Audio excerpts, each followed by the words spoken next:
Hi guys, Mike here, and what are we doing today? Well, this is the setup that I had when I cut the gear for my dual bandsaw. And if any of you watched that video series, the keyways on my dividing head didn't line up with the keyways on my tailstock. And I had used this previously, but I never had bothered to install the keys, so I had just set it up by tapping it around and lining it up with an indicator. So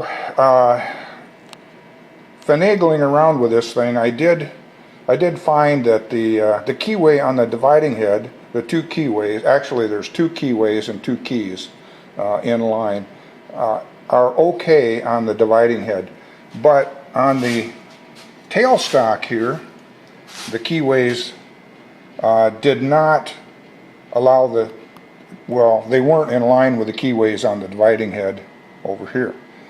And plus, they were not in line with the axis of the center. So that was a problem. So I went ahead and I cut the gear by just, I had the keyways installed in the dividing head, but I took them out of the tailstock and I just tapped the tailstock around and used an indicator to line it up with the dividing head. So the keys are out of the tailstock here. So what are we doing here? Well, we're going to recut the keyways in the bottom of the tailstock so that it is in line.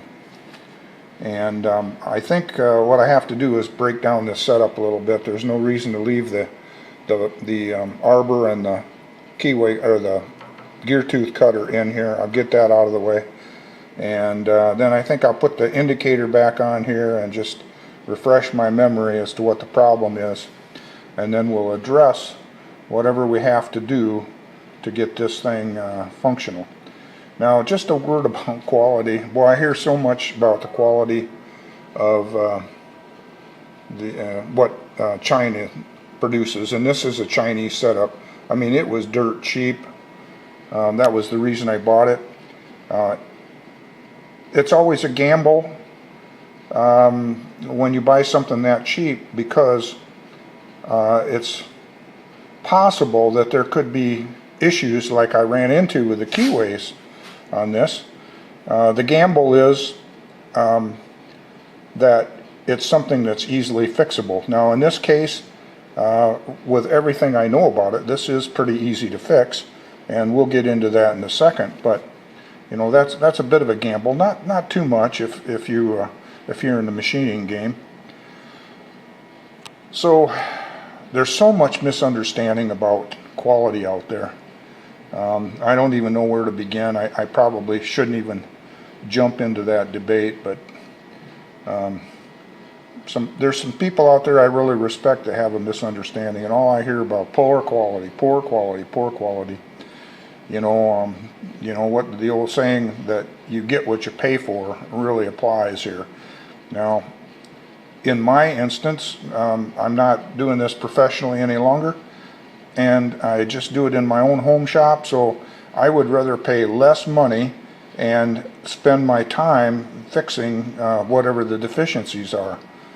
And that's the route I went. And eventually, you know, you could get caught with something that's just not worth fixing. The magnitude is too great, but I haven't run into that yet. So personally, I think China has reasonable quality for the price point, and you know, with a lot of things, I'll continue to not shy away from Chinese products. Okay, with that said, I'm going to start breaking this setup down.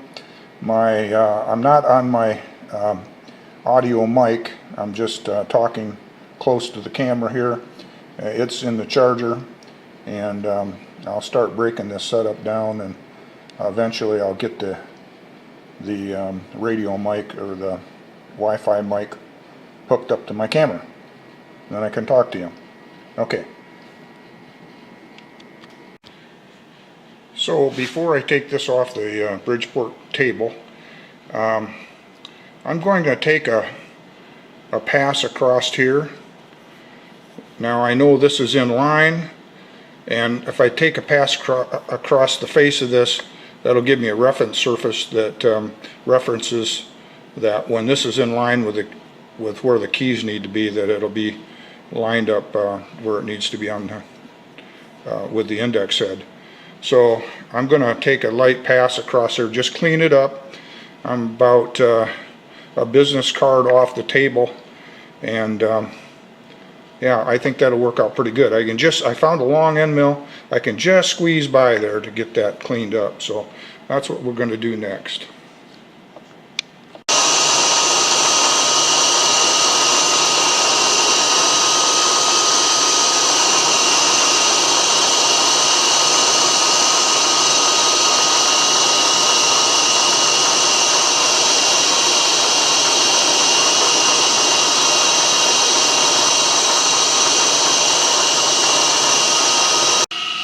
Alright, so now I have a reference on the face of this tailstock.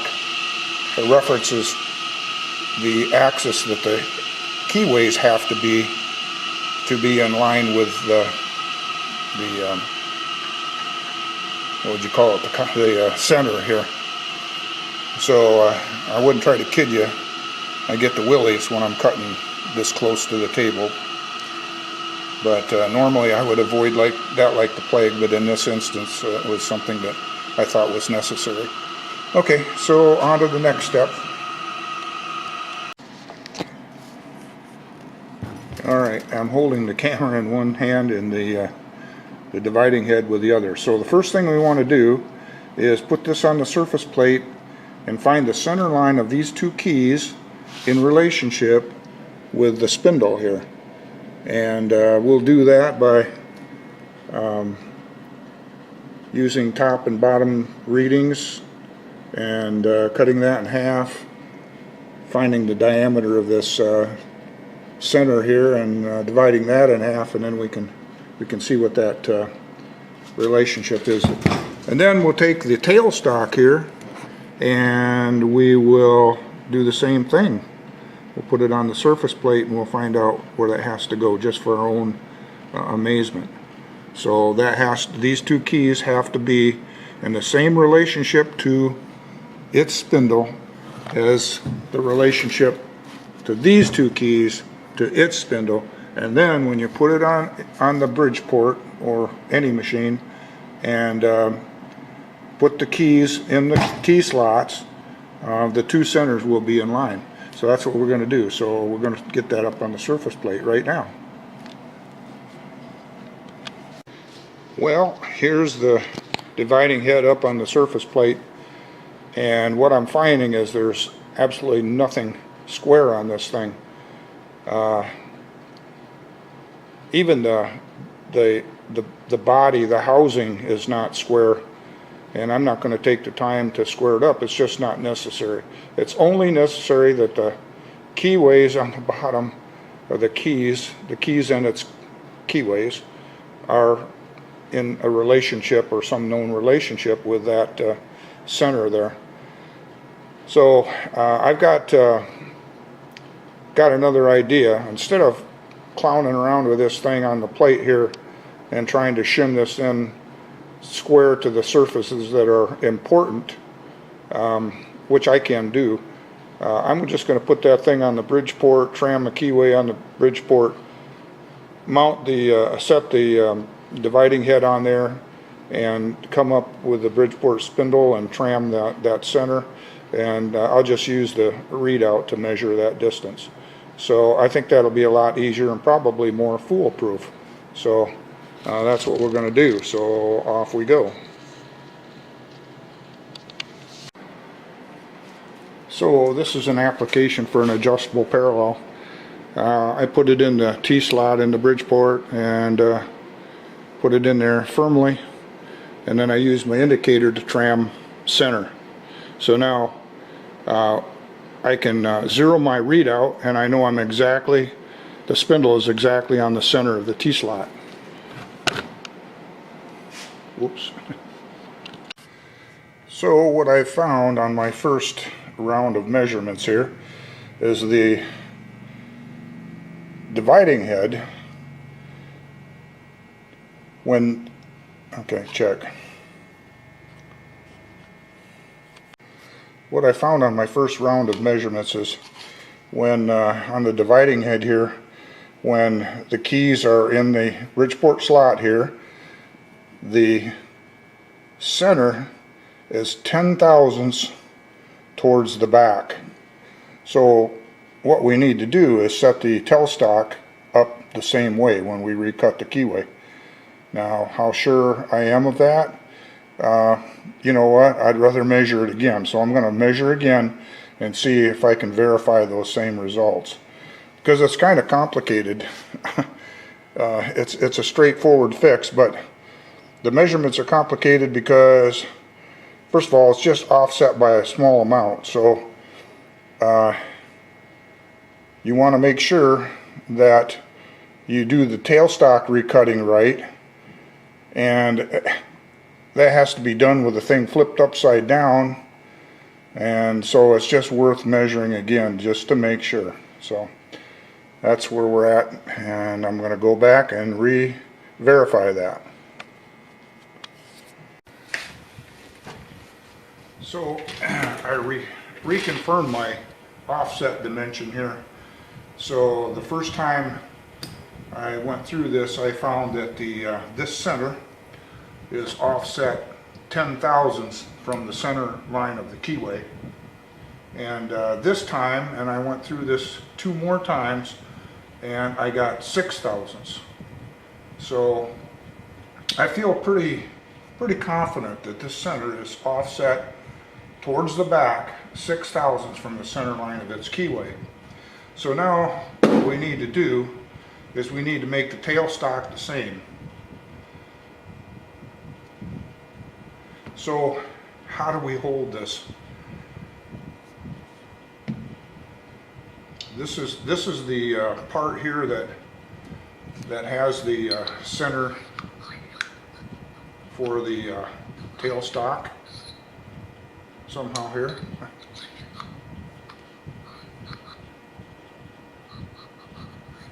Yeah, it goes like this and goes like this, and so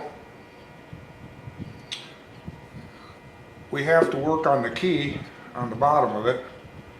This is the front. This is where I machined that witness across the front, and so this key, if we want the center to go back towards the back of the machine, then the keyway needs to be offset towards the front. It would be an easy one to mess up. If you mess up, if you offset it the wrong way, it's not going to be off. It's going to be off like, you know, double the 6 thousandths. It'll be off 12 thousandths. So you want to hit it right the first time.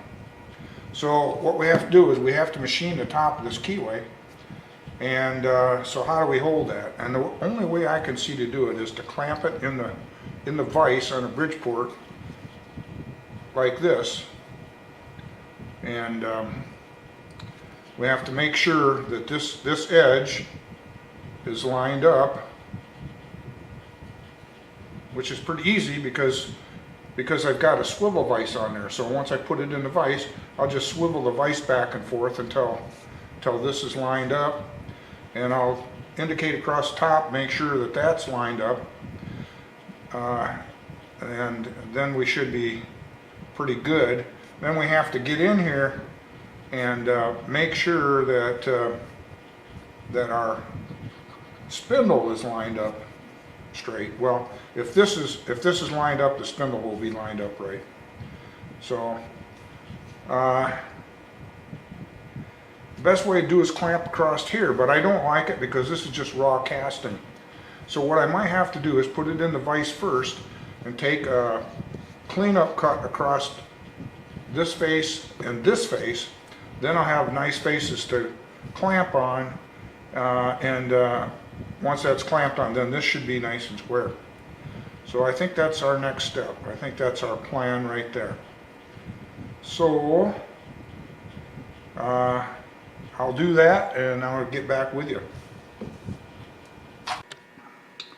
Okay guys, I'm ready to take a skin cut on this keyway, and I've gone through all the calculations. According to my calculations, from this edge that you saw me skim cut earlier before I took it off the Bridgeport the first time, from this edge to the center of the keyway should be 1 inch 812.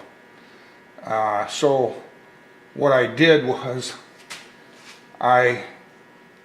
this is where the center goes in down here, so I calculated from the center, this center right here to this edge, and once I knew that, then I knew what it would be from this edge to the center of the key, because I can't get down here to pick this up very well. So anyway, once I knew this dimension to the center of the key, that 1 inch 812, I came over here, picked up this edge. Now I moved over to the center, so my spindle, the Bridgeport, is on the center of this, where the keyway is supposed to go, allowing for the offset that I determined earlier. And I set my I set my readout to 0. So right now I'm setting 0, 0, 0, and I'm ready to take maybe a skin cut on the bottom of this keyway. And by the way, I did run around this top surface here with an indicator to make sure that I was nice and square. So I'm going to turn on the rotary phase converter and get this Bridgeport powered up, and we'll take our first cuts.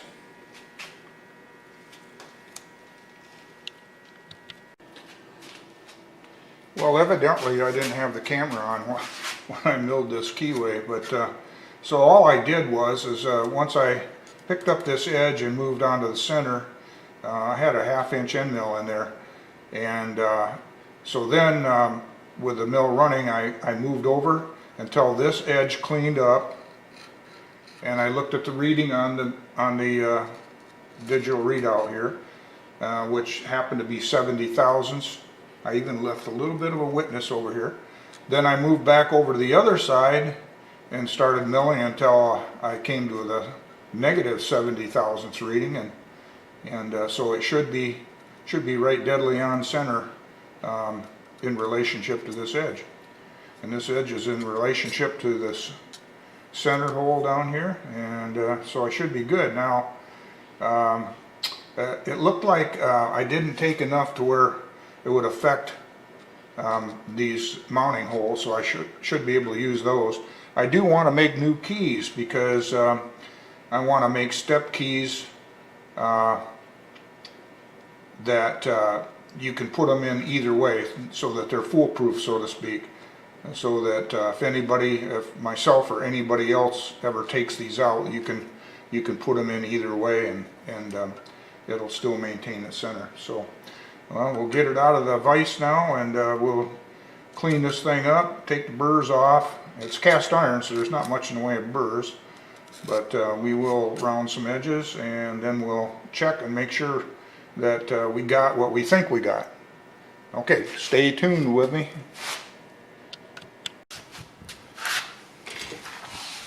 Okay, the only thing left to do here is to make some new keys, and they'll need to be step keys because, well, T-shaped keys, because they have to be able to accept the new slot size here, and then step down to where they fit into the Bridgeport keyways.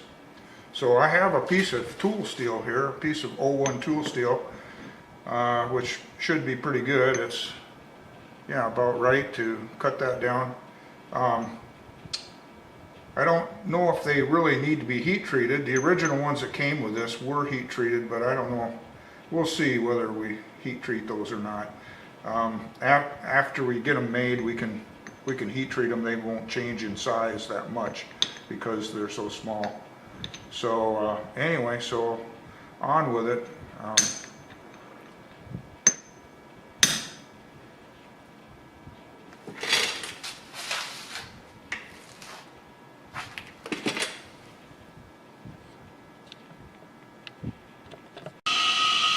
I show you something interesting here. This is this little key I'm making up, the two keys I'm making up for the bottom of this tailstock here.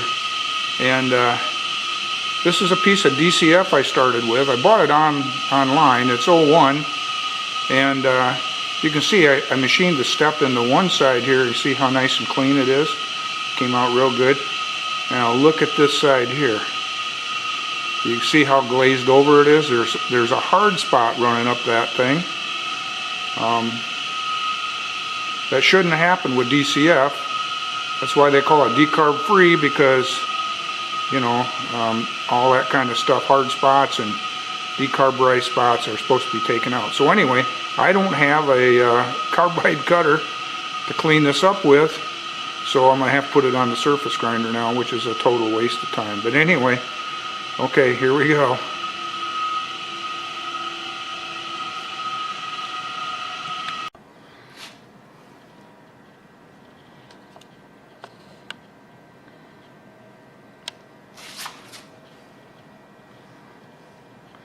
So I'll just set this up on my cube here.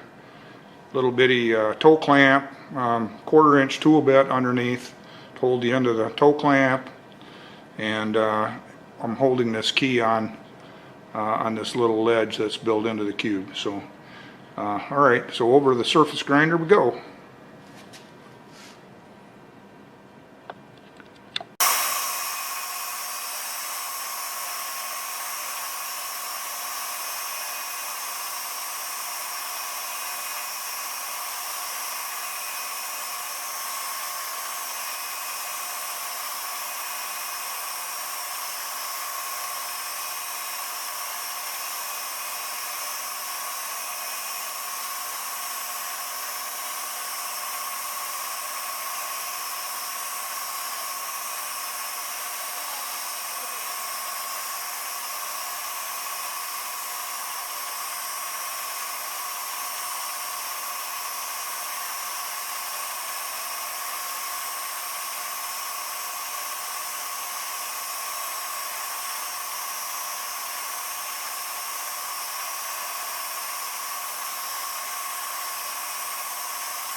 So here's another little chore done, and so the centers match up pretty well within a thou or so.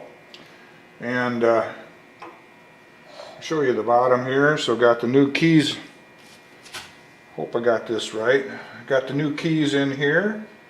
They're not heat treated, and I don't think it's necessary for this particular application here. And so it'll be really convenient now. I can just pop that right on the table here and take right off and go with it. So that'll end this one. Thanks a lot for watching, guys, and we'll catch you on the next one. Take care.